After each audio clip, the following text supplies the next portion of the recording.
ஒரு முன்னாள் முதல்வர் அறிக்கையில் பார்த்தீங்கன்னா ஏதோ முதல் முறையாக இது மாதிரி தமிழ்நாட்டில் இருந்து ஒரு சூப்பர் ஸ்பெஷாலிட்டி உயர் சிறப்பு 2024 119 இடங்கள், அப்புறம் 2025 145 இடங்கள்.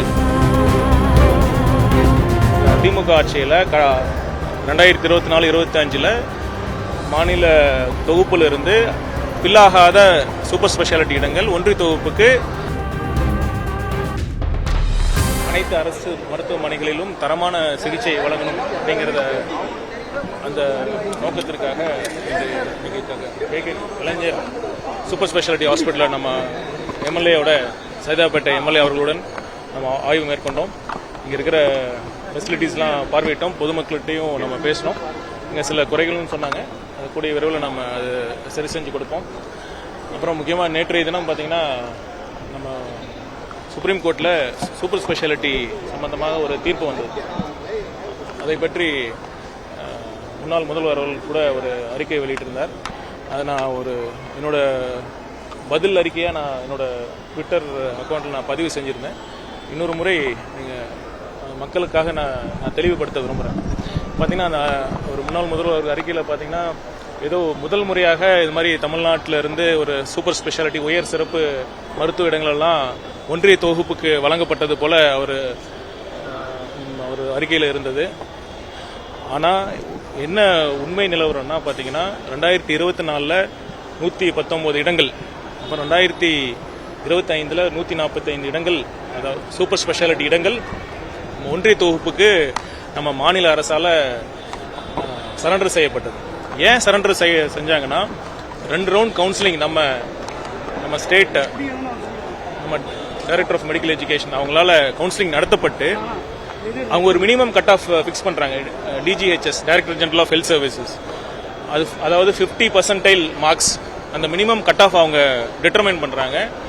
அந்த 50% மார்க்கு கம்மியாக இருக்கிறதுனால நிறைய டாக்டர்ஸ் இருந்ததுனால அந்த 50% கட் ஆஃபுக்கு மேலே குறைவான டாக்டர்ஸே இருந்தனால அதாவது அந்த நமக்கு ஒதுக்கப்பட்ட இடங்களும் ஃபில் ஆகாமல் போயிருந்தது. அதனால் கடந்த திமுக ஆட்சியில் 2024-25 மாநில தொகுப்பில் இருந்து ஃபில்லாகாத சூப்பர் ஸ்பெஷாலிட்டி இடங்கள் ஒன்றிய தொகுப்புக்கு எந்தவித நிபந்தனையும் இன்றி எந்தவித எதிர்ப்பும் இன்றி சரண்டர் செய்யப்பட்டது. ஆனால் இந்த வருஷம் நம்ம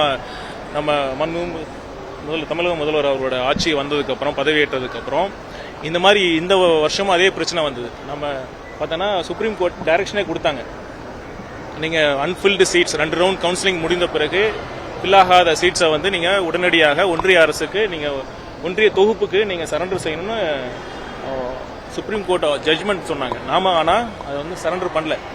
அது ஹெல்த் செக்ரட்டரி மேலே கண்டெம்ட்டும் சுப்ரீம் கோர்ட்டில் கண்டெம்ட் கேஸும் ஃபைல் பண்ணிட்டாங்க. நம்ம சுப்ரீம் கோர்ட் ஆர்டர் கொடுத்தோம், இன்னும் ஏன் சரண்டர் பண்ணலன்னு சொல்லி அதை எதிர்த்து நாம ஒரு ரிட் பெட்டிஷன் ஃபைல் பண்ணோம்.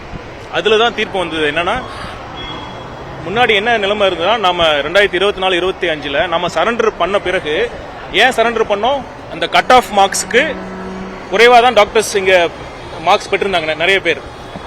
அந்த கட் ஆஃப் குறைச்சிருந்தா நம்ம தமிழ்நாட்டு மருத்துவர்கள் மூலமாகவே நம்ம அந்த இடங்களை ஃபில்அப் பண்ணியிருக்க முடியும்.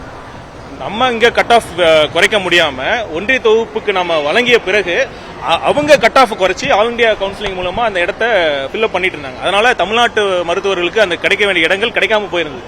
நம்ம இந்த வருஷம் நம்ம ஸ்ட்ராங்காக சுப்ரீம் கோர்ட்டில் என்ன வாதாடணும்னா, கண்டிப்பாக இந்த மாதிரி நாங்கள் எங்ககிட்டயே நிறைய டாக்டர்ஸ், இந்த சர்வீஸ் டாக்டர்ஸ், அரசு மருத்துவர்கள்லாம் இருக்காங்க. கட் ஆஃப் அதிகமாக வச்ச ஒரே காரணத்துக்காக எங்களால் ஃபில்அப் பண்ண முடியல. நாங்கள் உங்களுக்கு சரண்டர் பண்ணிட்டு நீங்கள் ஒன்றிய கவுன்சிலிங்கில் நீங்கள் கட் ஆஃபை குறைச்சி ஃபில் பண்ணீங்கன்னா எங்கள் டாக்டர்ஸ், அரசு மருத்துவர்கள்லாம் பாதிக்கப்படுவாங்க நாங்கள் ஸ்ட்ராங்காக வாதிட்டதுனால அப்போ சுப்ரீம் கோர்ட் வந்து இன்னைக்கு அந்த ஒரு தெளிவான ஒரு ஜட்ஜ்மெண்ட்டை கொடுத்துருக்காங்க. அதாவது நீங்கள் ஒன்றிய அரசு கவுன்சிலிங் நடத்தலாம், ஆனால் கட் ஆஃபை குறைக்காம தான் நடத்தணும். ஒருவேளை அப்பயும் நீங்கள் ஃபில் பண்ண முடியலன்னா கட் ஆஃபை குறைக்கிற மாதிரி ஒரு முடிவு எடுத்தீங்கன்னா கண்டிப்பாக திரும்பவும் மாநில அரசுக்கு அந்த சீட்ஸை நீங்கள் திரும்ப சரண்டர் பண்ணணும்னு சொல்லி ஒரு ஜட்ஜ்மெண்ட் வாங்கியிருக்கோம்.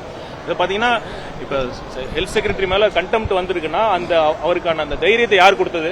இந்த அரசு தான் கொடுத்தது. நீங்கள் தைரியமாக நீங்கள் சரண்டர் பண்ணாதீங்க, நம்ம கண்டிப்பாக இந்த அரசு நம்ம உங்களோட இருக்கும் அப்படின்னு சொல்லி இந்த கொடுத்த தைரியத்தினாலையும் நம்ம முறையான வாதங்களை எடுத்து வைத்ததுனாலையும் அந்த மூத்த வழக்கறிஞர்களை நாம வந்து அப்பாயிண்ட் பண்ணதுனால தான் இந்த வெற்றி கிடைச்சது. இது பாத்தீங்கன்னா கடந்த முந்தைய ஆட்சி காலத்தில் நடந்த அந்த தவறுகள் சொல்றதை விட ஒரு ஃபெயிலியர்ஸ் அதை வந்து நம்ம மாத்திருக்கோம். இப்போ பாத்தீங்கன்னா இது அல்டிமேட்டா நமக்கு என்ன லட்சியம்னா அந்த மாநில தொகுப்புக்கு ஒதுக்கப்பட்ட இடங்கள் அனைத்தும் தமிழ்நாட்டு மருத்துவர்கள் மூலமாகவே மட்டுமே நிரப்பப்படணுங்கிறது தான் நம் தமிழ்நாடுடைய அல்டிமேட் எய்ம். அதான் அதை நோக்கி தான் நம்ம பண்ணிட்டு இருக்கோம். அந்த கடந்த 2 வருஷங்களில் நடந்த அந்த ஒரு பெரிய தவறை நம்ம சரி செஞ்சிருக்கோம். அதனால அவர் வந்து இந்த அறிக்கையின் மூலமாக அவர்கள் அரசில் நடந்த தவறை அவரே மீண்டும் மக்களுக்கு முன்னாடி அவர் எடுத்து காட்டியிருக்காரு. இல்லைங்க, அதாவது நம்ம அபிஷேக் மனு சிங்வி போன்ற மூத்த வழக்கறிஞர்கள் இதை வாதாட்ட அவங்க தான் நம்ம தமிழ்நாடு அரசு சார்பில் நம்ம ஆர்கியூ பண்ணாங்க. அந்த கேஸோட ஃபைனல் ஜட்மெண்ட் டே அன்னைக்கு அவங்க டெக்னிக்கல் கிளிச்னால கனெக்ட் ஆக முடியல ஒழிய ஹியரிங் அந்த வாதிடும் நேரங்களில் அவர் தான் ஆர்கியூ பண்ணி அப்பீர் ஆகி வாதாடினாங்க.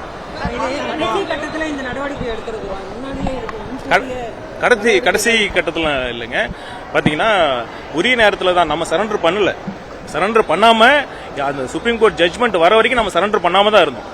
அதனால வந்தது பிறகுதான் அந்த கண்டிஷன் சுப்ரீம் கோர்ட்டோட கண்டிஷன்ஸ் படி தான் நம்ம சரண்டர் பண்ண போறோம். இல்ல பாத்தீங்கன்னா அந்த ஹாஸ்பிட்டல் டிசைன்லேயே அப்படிதான் இருக்கு. இவ்வளவு பெரிய ஹாஸ்பிட்டல் தான், அதாவது கடந்த ஆட்சியில் கட்டப்பட்டிருந்தாலும் ஒரு பெரிய ஹாஸ்பிட்டல் தான், நிறைய வசதிகள் இருக்கு. ஆனா பாத்தீங்கன்னா இவ்வளவு பெரிய ஒரு ஃப்ளோர்ல ஒரு இடத்துல மட்டுமே கழிவறைகள்லாம் இருந்திருக்கு. ஸோ நம்ம கண்டிப்பா இன்னும் பொதுமக்களுடைய தேவையும் இத்தனை ஆயிரக்கணக்கான நோயாளிகள் நம்ம அவுட் பேஷண்ட்ஸ்க்காக டெய்லி வராங்க. இதுக்கு கழிவறை வசதிகள் தேவை இன்னும் அதிகமா இருக்கு. நம்ம பிடபிள்யூ பேசிட்டு வேற இன்னும் அதிக அளவில் நம்ம கழிவறைகளை ஏற்படுத்தி கொடுக்க முடியும். நம்ம எப்படி பண்ண இதே மருத்துவமனையில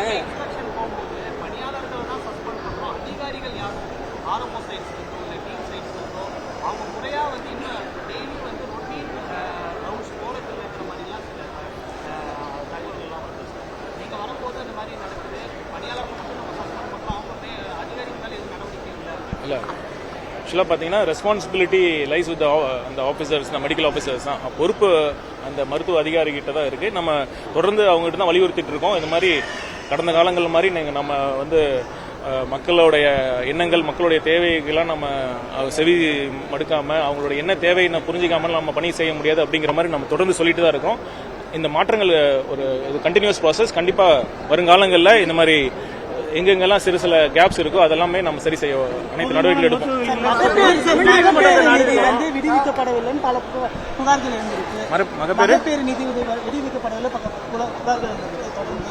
டீடைல்ஸ் கொடுங்க, நான் என்னென்ன பாக்கிறேன்.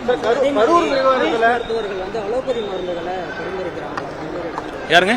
ஆயுஷ் மருத்துவர்கள் அலோபதி மருந்துகளை தனியார் கிளினிக் நடத்தி பரிந்துரைக்கிறதா பல இடங்கள்ல குற்றச்சாட்டுகள் இருக்கு. அதே மாதிரி பதிவு செய்யாத மருத்துவர்களும் அங்கங்க கிளினிக் வச்சு பண்ணிட்டு இருக்காங்க. ஆயுஷ் வந்து சில மெடிசின்ஸ் பிரிஸ்கிரைப் பண்ணலாம். நீங்க ஏதாவது ஸ்பெசிஃபிக்கா அந்த மாதிரி இருந்ததுன்னா சொல்லுங்க, கண்டிப்பாக இது மாதிரி ஆக்ஷன் எடுக்கலாம்.